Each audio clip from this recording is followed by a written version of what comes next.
Сәлеметсіңдер ме балалар? Бүгінгі сабағымыздың тақырыбы «ы» дыбысы мен әріпі. Балалар, менің каналыма жазылып тіркеліп алыңдар. Мен сендерге бір жұмбақ жасырайын. Кесе, қасық, пияла, оларсыз шай құя ма? Қасықсыз тамақ жемейміз, бәрінің атын не дейміз? Не деп атайды екенбіз? Ыдыс дейді екенбіз балалар. Ыдыс дегенде бірінші қандай дыбыс естіліп жатыр?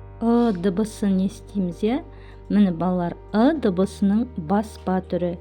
Дыбысын айтқан кезде еркін шығады және созылып айтылады.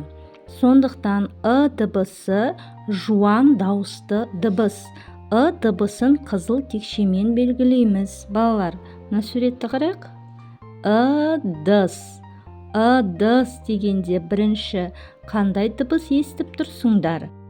Дыбысы естіледі, е? Мысық дегенде дыбысы бар ма, балалар? Екінші және төртінші дыбыстарда дыбысын естіп тұрмыз, е? Қозы. Қозы сөзінде дыбысы қай жерде кездесіп тұр? Сөздің соңында, е? Сонда дыбысы сөздің басында, ортасында, соңында кездеседі екен. Ыс, ық,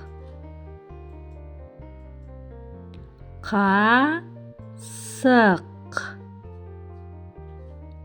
Тыңдағандарыңа рахмет балалар. Менің каналыма жазылып тіркеліп алуды ұмытпаңдар.